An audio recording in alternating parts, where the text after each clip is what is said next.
Coucou les amis, nouvel après-midi de travaux. Donc aujourd'hui, qu'est-ce qu'on va faire? Donc ce soir quand Nini va rentrer, elle va continuer les radiateurs et moi pendant ce temps-là, ce que je vais faire, c'est que du coup, hop, je vais faire ici le deuxième support qui va permettre de mettre les radiateurs. Voilà, sur l'autre fenêtre. Donc avec une épaisseur de 14,5 pour bien isoler au maximum parce que c'est des endroits où il y a faible épaisseur contrairement au mur de 60 qu'il y a partout dans la maison. Au niveau des fenêtres, effectivement, c'est beaucoup plus petit. Donc on isole au maximum en 14,5.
Alors, les amis, petit conseil que je découvre au fur et à mesure que j'avance. Donc là, vous avez vu, donc j'ai posé donc du coup mon rail en bas que j'ai scellé avec des chevilles à frapper. Alors les chevilles à frapper, pour ceux qui connaissent pas, c'est ces petites chevilles. Donc ça, c'est très simple. On fait un trou dans le sol et on tape au marteau ou on met avec une visseuse. Et du coup, ça va dans le sol, quoi. C'est fait pour des sols pleins, bien entendu. Par contre, veillez bien à faire les trous assez profonds et à taper la cheville à frapper bien droite. Pourquoi je vous dis ça? Parce qu'en fait, la première que j'ai installée ici, et en fait, je l'ai tapée de travers et en fait, ma marque, du coup, en fait, ça a écarté le rail de ma marque. Donc du coup, dans l'idée, mon placo serait pas droit. Donc du coup, j'ai réussi à la rattraper un petit peu. J'en ai remis une ici. Et celle-là, pareil, j'ai pas percé assez profond. Bref, tout va bien. Deuxième chose, là, ce qui se passe, c'est que du coup, je vais faire une petite avancée. Vu que j'isole en 14,5, ça va faire un petit retour sur le dessus, ici. Et donc du coup, je vais venir glisser mon placo sous la fenêtre. Alors, je vais vous montrer. Hop. Le principe est simple. Hop. Je viens glisser mon placo sous la fenêtre comme ceci. Voilà. Et à partir de là, moi, je viens mettre l'autre par-dessus. Hop. Et je coupe. Donc ça, dans le meilleur des mondes, ça se passe bien. Sauf si, dessous, vous avez des pattes comme ceci. Alors ça, on avait fait ça avec mon beau-père, MacGyver, pour maintenir la fenêtre à hauteur, le temps de la fixer sur les côtés. Donc par la suite, pensez à les enlever. De toute façon, vous n'aurez pas le choix que de les enlever parce que vous pourrez pas sinon glisser votre placo dessous.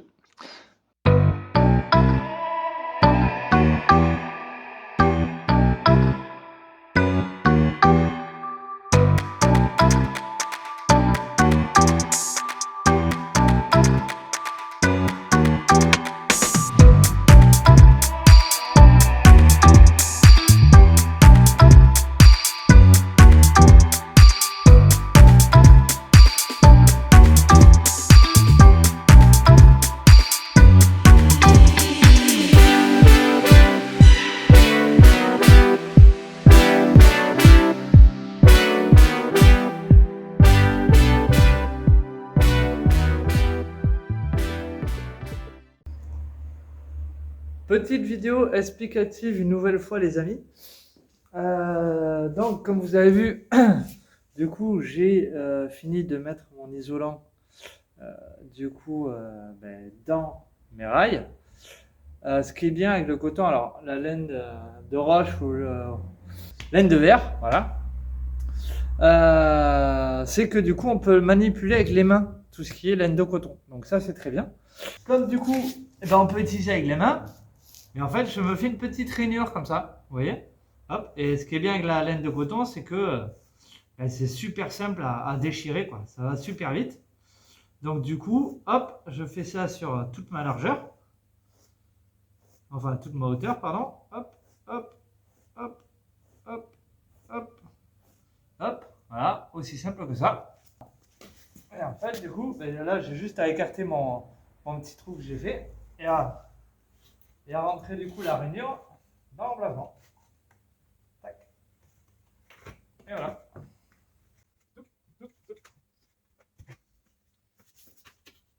Ce qui me permet du coup d'avoir vraiment l'isolant bien droit et bien rentré correctement jusqu'au bout, quoi.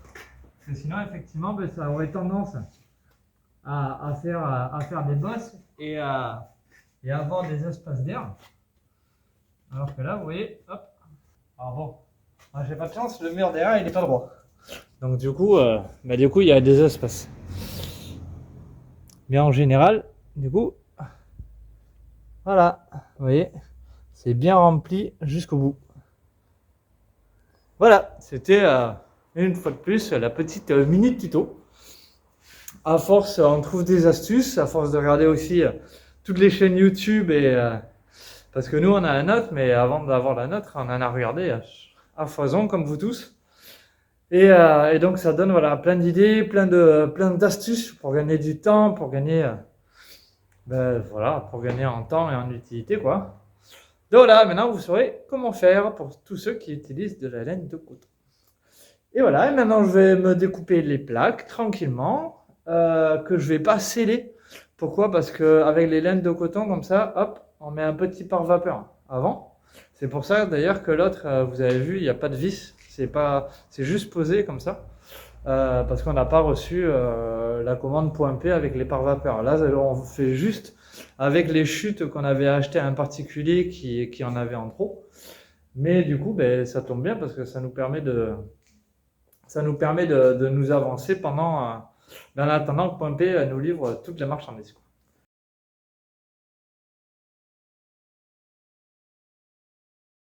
Coucou les amis, nouvel après-midi de travaux. Donc là, ça va être un petit peu rapide. Vous n'allez pas voir grand-chose. Parce qu'en fait, donc du coup, Coin est venu à la maison. Donc Coin, pour ceux qui connaissent pas les nouveaux abonnés, n'hésitez pas à vous abonner et à regarder tous les épisodes depuis le départ. Vous verrez qui est Coin. Coin, c'est notre jardinier.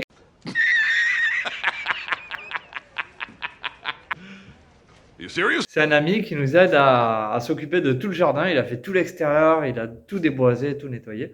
Et donc du coup, là, il est dans la grange. La grange, hop là. Voilà, la première grande grange qu'on a, puisqu'on en a deux, chose que tout le monde n'a pas vu encore, mais on en a deux. Et la deuxième est ici. Voilà. Et donc du coup, il est donc à l'étage, en train d'enlever tout le foin, de le rapatrier, parce qu'on va commencer à l'évacuer pour voir un petit peu l'état du plancher. Donc du coup, cet après-midi, qu'est-ce qu'on a fait? On n'a pas fait grand-chose. Je sais pas si vous voyez là, hop, on a changé deux petites tuiles, une là, une là. Sauf qu'effectivement, j'avais besoin qu'ils soient là parce que mine de rien, les bâtiments ils sont à plus de 5 mètres de hauteur. Donc tout seul, je le sentais pas. Donc voilà. Donc du coup, donc, j'arrête pas de dire donc. Décidément, c'est reparti.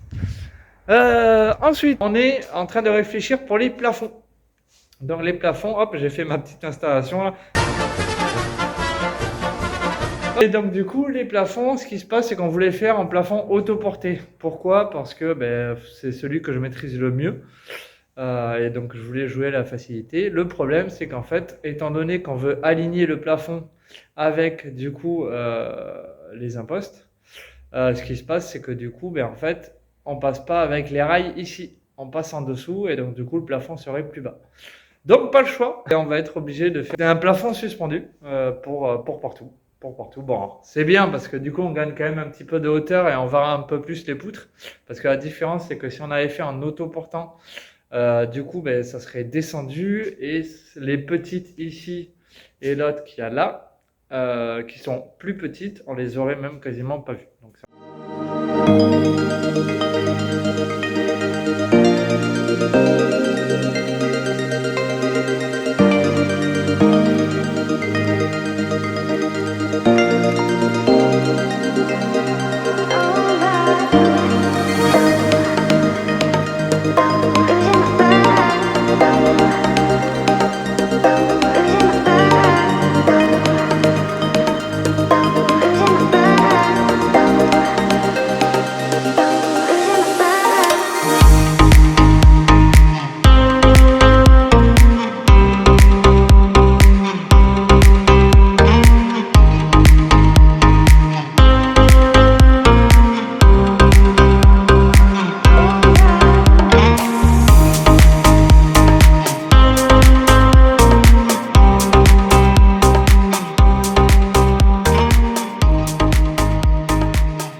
Coucou les amis, nouvel après-midi de travaux, c'est bientôt le week-end, non, c'est même le week-end.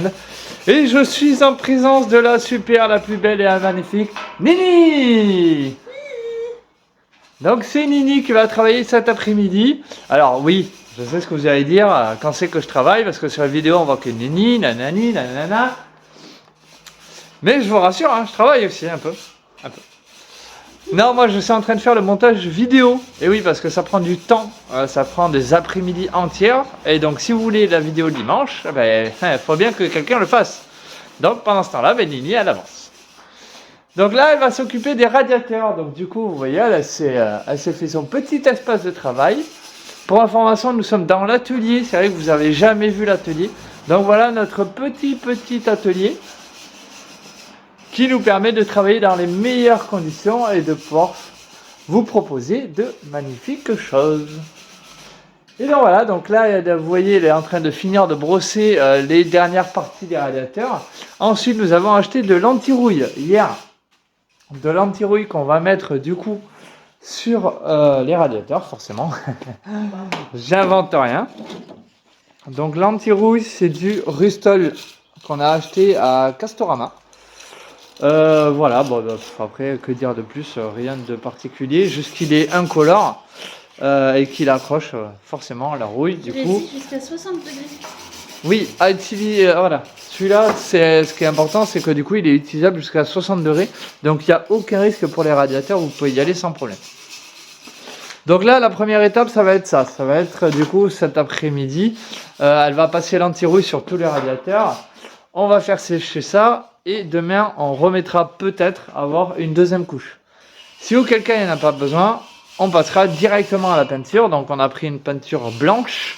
Alors oui, peinture blanche, ça peut être un risque parce que dans le temps, ça risque de jaunir. Mais bon, voilà. Donc, on n'a pas trouvé de couleur en magasin qui nous plaisait plus que le blanc. Donc voilà, ça sera blanc et on verra plus tard.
les amis, nous voilà pour une nouvelle journée. Donc on est le samedi 4 février, je suis actuellement à l'appartement pour une bonne raison. Parce que ce matin, on a eu un petit coup de téléphone. Et pour quelle raison à votre avis? On a reçu le filet. Ouais, da, da, da, da, da. Donc c'est trop bien. C'est trop cool, c'est tout petit. Ah, là pour le coup, ça prend pas beaucoup de place, vous voyez. C'est trop chouette, c'est trop chouette, c'est trop chouette. Donc du coup, on va ouvrir le colis pour vérifier tout ce qu'il y a. Vous allez rester avec nous, parce que comme ça, vous allez voir comment c'est composé, de quoi c'est fait, et tout, et tout, et tout. Et après, on le montera pas. On le montera pas de suite. Parce que du coup, faut faire l'armature placo d'abord autour de la structure. Voilà, allez, bisous, bisous.